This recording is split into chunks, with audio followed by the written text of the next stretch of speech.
Alright, 97.7 Outlaw Radio FM listeners, you already know what time it is, and right here, right now, we got the legendary Pacewon right here, live on the line, man. How are you doing this evening? Yeah, I'm okay. How's everybody doing tonight?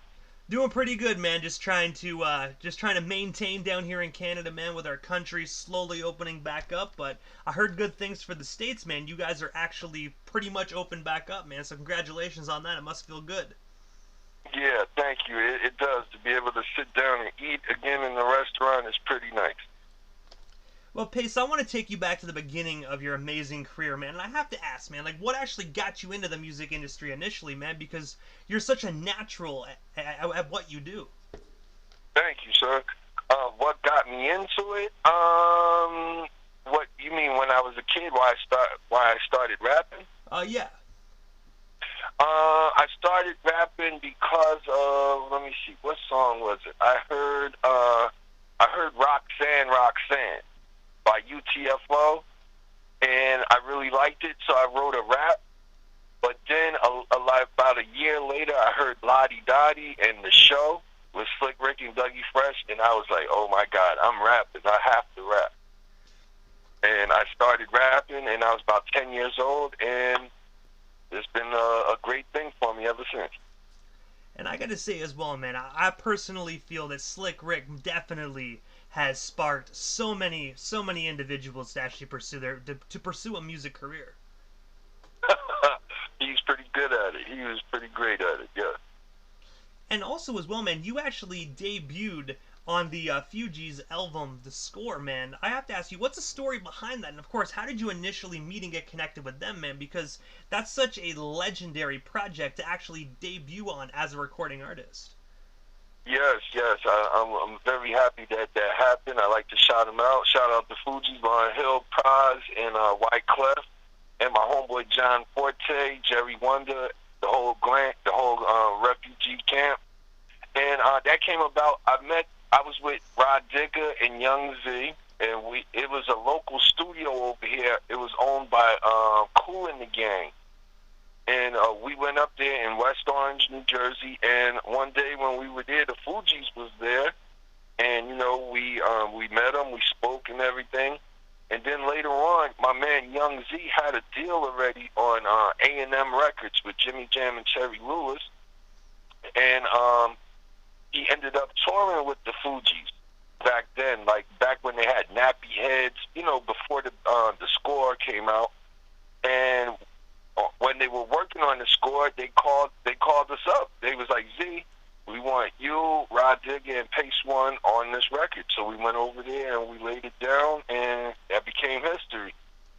And I have to ask as well, what was their expressions, man, actually just hearing such a young Pacewon at the time rapping, man, because, you know, like I said earlier on, man, you have such that amazing lyrical flow.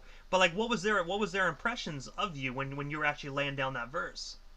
Well, they liked us, you know. They liked me, and they liked Z, and they liked Rod Digger, and they invited us to be on the record. And you know, Clef, I used to record demo songs in the Booger basement. That's Clef's studio. And Clef wasn't always around, but one time he was there when I was recording, and he came in the room and he was like, "Yo, you are dope. When you finish this up, let's have a cipher out here." And me and Z ciphered with him and a couple other rappers, and then yeah, he was like, "Yo, I love y'all. I want y'all on my record." You know, they did like us lyrically, and they liked our flow. You know. And also, November of 1997, man, you actually inked a deal with Rough Life Records. I was wondering, how did that record deal come to be? And of course, what was it like being signed to that legendary imprint back in the day? Yes, that was pretty good. It wasn't Rough Life yet. They became Rough Life later after they left Columbia Records. But at the time, that was Rough House Records. They had Cypress Hill, they had Crisscross, and they had the Fugees, and they had Schoolie D. You know, so when I signed to Rough House, I was really, really happy because, like I said, my friend Young Z had a deal. At the time, Rod Digger had just signed to Q-Tip. This is before she went to Busta Rhymes. She had just signed with Q-Tip, her and Jay Dilla. So I was looking for my deal. You know, I was like, yo, I was thirsty for it. I used to do all the underground shows and open mics in New York, trying to, you know, get the deal. And one day I got the deal, and I was, you know, happy as you could be. And I gotta say as well, man, just receiving a deal at such a young age, man, most definitely would have been happy as can be, man. You get to live your dream, especially under like Rough House Records, man. Well, like you said, you know, you had Cypress Hill, you had the Fugees, like you were just surrounded with just legendary hip hop artists. Yes, sir. And at the time, not at the time, but a few years prior, Nas had released Halftime, the song Halftime, and that was on that was also on Rough House. That was for a movie. I forgot the name of the movie. It's like I seen the movie, but yeah, Nas. You know, back then Nas was like the premier rapper. You know what I'm saying? So to be on a label that worked with him, that was good. And I was also Rough House was on Columbia Records. They had a joint venture with Columbia Records at the time. So in a way, I was, you know, like label mates with Nas now. You know. And also, as we already know, you were actually a founding member of the group Outsidaz, man. I was wondering, what's the story behind that iconic group? And of course, how did you guys actually initially get connected, man? Because you guys put out your first album, man, was definitely an inspiration to me, man. You guys definitely brought that to the table. Thank you. That came about. I used to do demo records over here on Augusta Street. And I had a friend, his name was, I had two friends over there, A-Form and Madman. So, this was like December 31st, 1991. December 31st, 1991, my friend DU and the Outsidaz as well, we were walking on the back street, on one of the back streets in Irvington. We were going to our friend's house and then a party. So, we were walking and we seen some people like having a rap cipher. And then when I looked out, I saw Madman, which is my friend, and Madman was like, yo, we having a cipher, y'all come over here. So then we went over there, and he introduced everybody, and he was like, yo, this is my man Z. This is my man Young Z. So, boom, we had a little, you know, a little cipher that night, and then we left. And then when I went to the studio again, to Madman's studio, Madman and A-Form studio, I saw Madman and Z was there.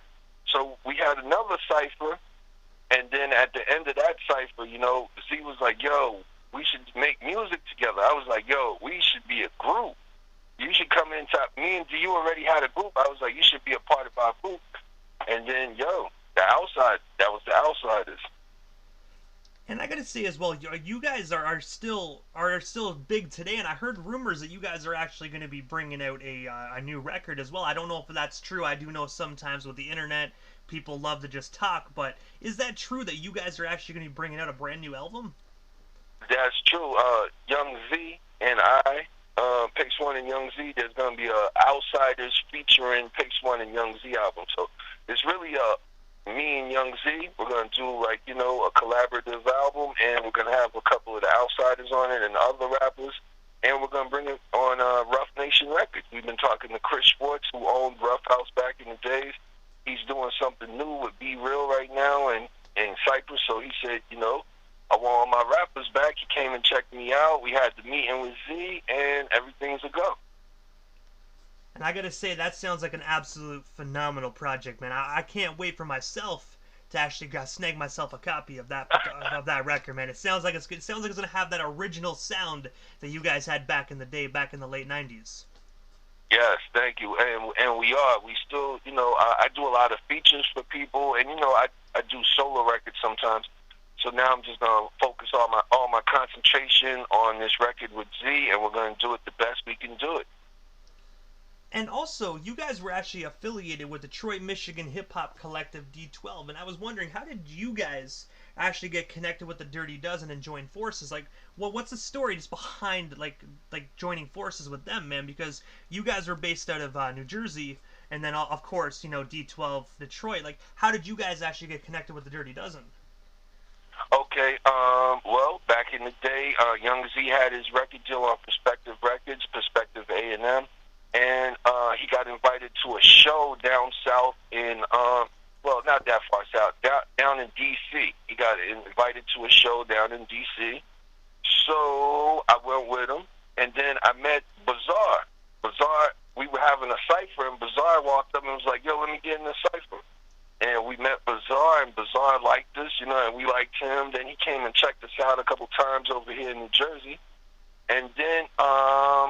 flew me over to Detroit. And lo and behold, a little white kid picks me up from the airport, like, hi, I'm Marshall. I was like, peace, Marshall, what's up? You know what I'm saying? And we was kicking it. He was like, I rap too, you know what I'm saying? And then he put his demo tape in. He didn't have a demo tape. He had the Infinite album. Eminem, he had the Infinite album. He popped it in the radio. You know, I gave it a listen. I had my tape with me. I popped it into the radio. He was like, yo, y'all are fresh, man. This is what we trying to do. We went to the studio, and Eminem and Bizarre, they was like, yo, can we be Outsidaz? Can we be in the group, the Outsidaz? And I was like, yeah, y'all could be in it. I'm going to go home. I'm going to tell Z, Rod Diggett, to you, Slang, and everything's going to be okay. So then later on, Eminem, right then and there, Eminem and Bizarre became Outsidaz. Later on, you know, the other members came through. We met Royce. We met, you know, a few people, and it's just been history after that. And I remember as well that Bug, the late great Bugs, was actually a member of your guys' group as well. And if you don't mind me asking, because unfortunately, you know, he really unfortunately passed away before he really got the opportunity to flourish within the music industry. So not a lot of a lot of the D12 fans heard of Bugs, but they never really got the opportunity to really kind of listen to him and fully check him out. So if you don't mind me asking, like, what was Bugs like behind the microphone, man? Like, just being able to chop it up with him. What was Bugs like as a person? As a person, he was cool, you know, funny. You know what I'm saying? We used to hang out with him. And on the mic, he was pretty good. You know what I'm saying? He had a good presence on the mic and some slick raps. And most definitely, rest in peace to the late great Bugs, man. I gotta say, I definitely think he'd be a force to be reckoned with if that terrible incident didn't happen back in '99. Definitely. And my R.I.P. my brother Slang Ton. He was one of my partners from the Outsidaz. He won the Blaze battle, and he was about to do it, and he got killed. You know what I'm saying? So R.I.P. Bugs, R.I.P. Proof, R.I.P. Slang. And those are my men's, man. They still with me. And I remember as well that you guys actually dedicated the first Outsidaz record to Slang, if I'm not mistaken. That's correct. He was with us, and then he wasn't with us. So, you know, it hurt us a lot, and, you know, we dedicated it to him. I got his name tattooed on me. He was a cornerstone of the group. Most definitely rest in paradise to him, man. Such a legendary individual. But I know darn well that he is actually up there looking down on all you guys, just happy at what you guys created. I hope so. I know he loves me. I know he, like, thinks your raps is beautiful. That was my boy. But also, going into your solo career, man, in 2002, you actually released my personal favorite album by you, titled One, man. I was wondering, what's the inspiration and creative process behind that iconic record, man? Because I gotta say, in my personal opinion, that was my jam back in 2002. Thank you, sir. Thank you.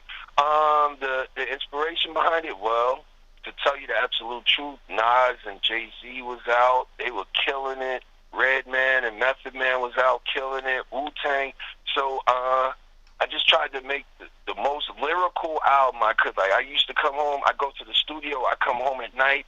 I'm writing. I'm crunching it all day, all night. Then I go back to the studio in the morning. And it was a grueling process, but I got a little body of work down that I felt proud of, and it ended up coming out. It actually downloaded 1 million times on Eminem had a website back then. I'm not sure if it was Shady or what it was called, but it downloaded 1 million times on that. So, you know, I knew it was dope. And you know, I'd like to thank you for telling me it's dope. And I really had to work hard on it, and it came out well. And I remember as well that you actually had Wyclef on there as well, man. You had Corrupt. You had such amazing features on that as well. And the one thing that really stood out to me as well was you actually had Ski as actually one of your producers, man. Legendary producer. As the main producer, because I was signed to Rock a Block Productions. And then he went and took me and him, and then we got to deal with Rough House. So He was my main producer. He did all of Jay-Z's early stuff, like, Dead Presidents and Who You With and Streets Is Watching. So I felt really proud, and I felt, ready. I was like, yo, he's ready, I'm ready, and everything was ready. And also, as well, jumping ahead in the timeline a little bit, in 2011, you actually appeared on the Jedi Mind Tricks album, Violence Begets Violence, man. I was wondering, what was it like actually just working on the song Design and Malice, man, and of course, just being in the studio with Jedi? Well, to tell you the truth, I wasn't in the studio with Jedi.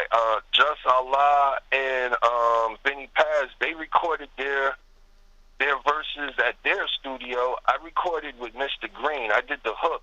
That's how the whole song came about. He said, yo, we went to, he introduced me to Benny Paz. We went to a bar in Philly. Benny Paz was there. Mr. Green introduced me to Benny. And then we got the okay to start a song.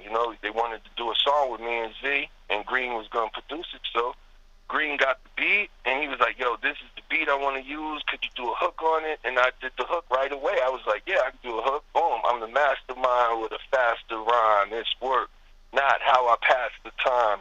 And then Young Z got on it, and then we sent it in, and then they did their parts. Next thing you know, when it came out, it got a great reception.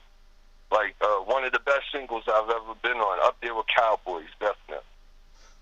And I gotta say that technology nowadays is phenomenal, man. It makes it so easy to be able to work with artists, man. You don't have to travel and get on a flight just to go record possibly a 10-second verse, man. Now you can just do it all over the internet.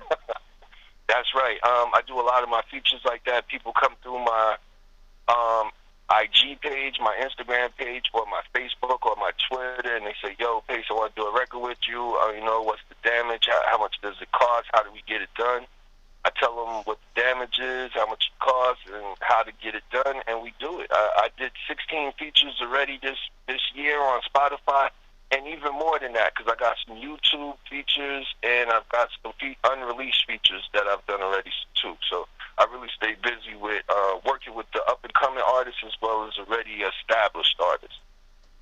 And also in 2012, you actually teamed up with Mr. Green, who you brought up moments ago, to create a phenomenal album titled The Only Number That Matters Is One. I was wondering, how did yourself and Mr. Green get connected? And of course, where can our listeners actually snag a copy of this particular record today?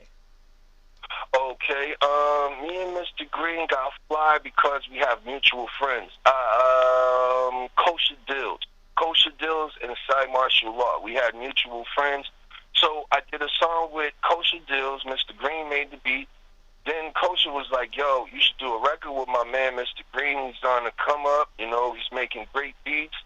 And I was like, all right, And then I spoke to Green on the internet. We, online. We started going back and forth, corresponding. And then we met each other. And then we did the album. The first album was called The Only Color That Matters Is Green. The second one, which you just mentioned, is The Only Number That Matters Is One. And he's a great friend of mine, and we're still friends, and we still make great music together. And you could get a copy of the whole thing. You could stream it if you want. You can go to Spotify, YouTube, any streaming service. And then if you really want a physical copy, you could get a copy on vinyl from like Fat Beats. And I gotta say, most definitely, I really love the fact that vinyls are actually making a comeback, man. And you know what I mean? Just being able to hear Pacewon actually on a vinyl, I think right there, that's a win-win situation, right then and there, in my personal opinion. Thank you. The album that I'm doing with Z is gonna come on vinyl, and it'll be available streaming as well. And the one thing I have to ask, because this is personally just one thing I wanted to know, would you ever actually re-release some of your older albums, like one maybe on a limited edition vinyl? Because I think personally, the real Pacewon fans would eat that up like a fat kid in a candy store. Well, now that you brought it up, we could definitely consider it. I could do one on vinyl. I also got another album called Telepathy. A lot of people have been telling me that it's not on all platforms, so I'm going to re-release it soon. As soon as I do this record with Z, we're getting a new situation with Rough Nation, and I'm going to try to pump out as much stuff as I can through that outlet. And also as well, January 19th of 2021, so just this year, you actually released the phenomenal EP titled Invincibles, man, alongside an individual by the name of Daniel L, man. I was wondering if you can tell our listeners a bit more about your newest EP, and of course, man, like, how did yourself and Daniel get connected? Once again, the internet never loses. He came through my Instagram page and he said, "Yo, I want you to check out my beats, and if you're interested, I'd like to do a little EP with you." So he sent the beats over, and I liked the beats as soon as I heard them, because it reminds me of what we used to do, or people still do it now, but the music is changing, and the kids have a different kind of hip hop than what we came up off of. But the natural hip hop that we made back then is never gonna play out. So I heard the beats and I was like, "Yo, this sounds like some real hip hop stuff." So I jumped on it and I did it, and we worked it out, and I sent it back to him. He mixed it, and when he sent it back to me, it sounded so wonderful. And then they released it, and I got it out right now, and I didn't do a video for it though. I should do a video for it. I'm gonna do a video for it still. But I have to ask you, man, why? Because I know you brought up that you actually have like a new album you're working on right now. But I have to ask, what is, other than that album, what is next for the legendary Pacewon? Well, we're getting this record label with Rough Nation. I'm gonna do as many records as I can for myself and with Z and with the Outsidaz. But I'd also like to, get into signing other acts. I'd like to, I want to act like Junior Mafia. I want, like, a Little Kim. I'm looking for groups and good talent. You don't have to rap. You can sing. You can do whatever. But I'm just looking for some people that could do it correctly and nicely and, sound good and look good. And, I'm going to be signing a couple acts in the future, so I'm going to be acting as a label head soon. But also, Pace, this is the time in the interview quickly, right before I wrap things up there, that I just give a chance for the individual that does slide into the radio station airwaves, just like a chance to give, like, shoutouts to whomever they want to give shoutouts to. But most of all, man, your social media handles. That way our listeners can follow you and stay updated on everything Pacewon if they're not already doing so. But we are an old school hip-hop station, so I really hope they already hit that follow button previously before this interview. Okay.